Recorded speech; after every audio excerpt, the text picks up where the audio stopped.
Hey guys, gossip and reactions. Marie's take. The claim that Curry ended his deal with Nike after the company didn't let him write Bible verses on his shoes is false. Based on our research, Curry signed with Under Amour after Nike couldn't match the deal it offered him.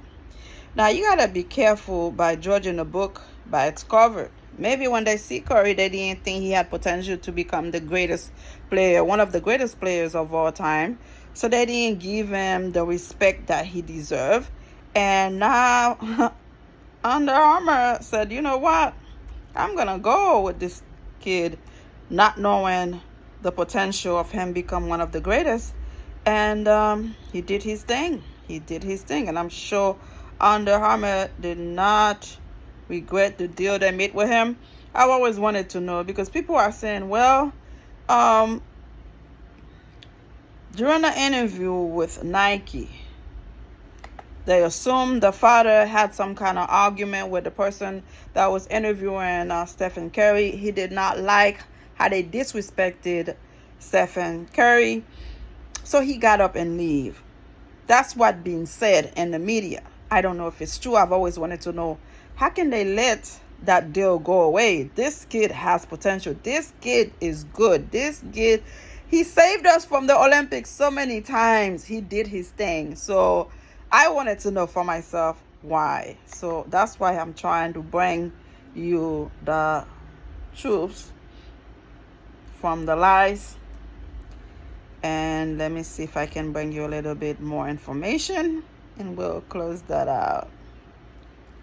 In 2013, Steph Curry signed with Under Amour after wearing Nike sneakers during his first 4 years in the NBA.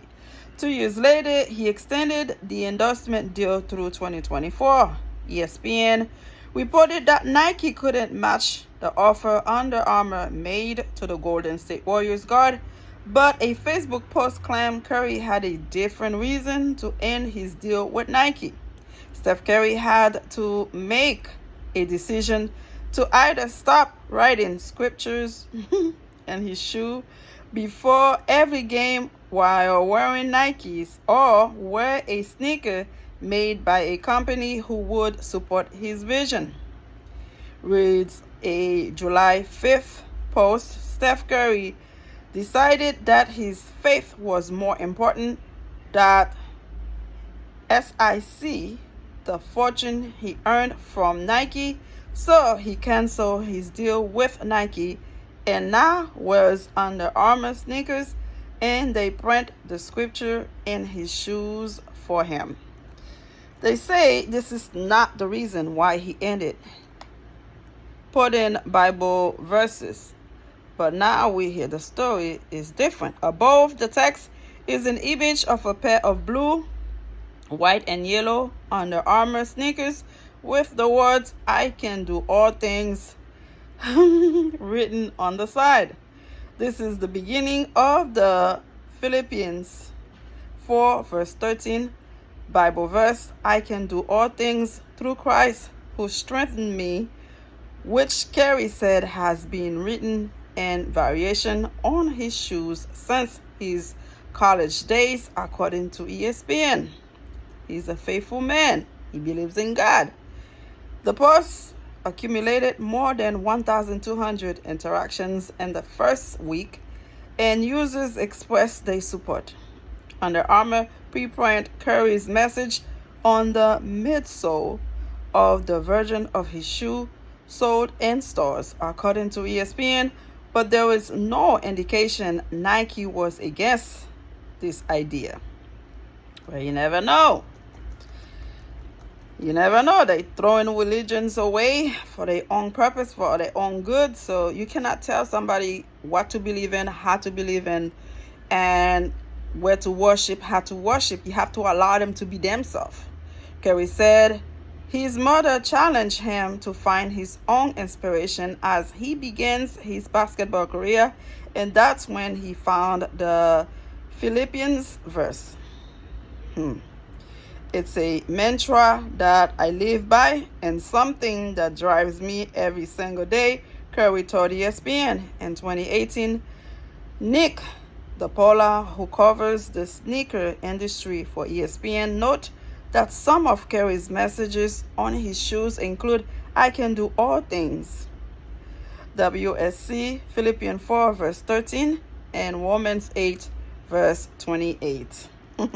Under Amour is conscious of Curry's pregame ritual and leaves some space at the front of each shoe for him to write his message, according to ESPN.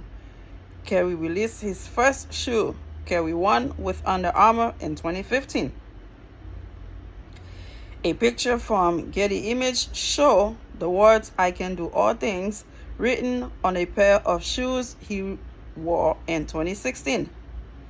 Yes, football players stood alone for the national anthem, but it was by mistake. USA Today found no mention from Nike or Curry indicating the company's opposition to having Bible verses on sneakers and reach out to both parties for comment.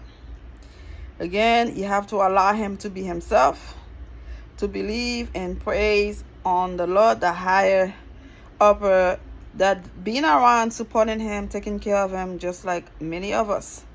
Money, fame cannot change somebody's faith. They have to understand that. So that's the reason I strongly believe now they miss out on a big billions-dollar deal with Stephen Curry. Again, I'm happy he chose the Lord, not what he would be making with Nike. And I don't think Nike has that kind of respect for him, because at the end of the day, they have so many other big stars. LeBron, I think, LeBron with them. I think so. All the other guys, they making millions.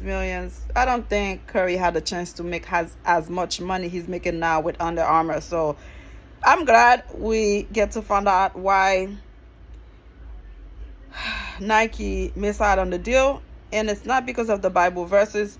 It's because they did not match the money Under Amour was giving Stephen Curry. And Stephen Curry has a lifetime deal, $1 billion. Come on, this kid will never have to ever work in his life. His kids to come will never ever have to work. I mean, he set a legacy, generational wealth for the Curry family, and congratulations to him. Subscribe. Bye.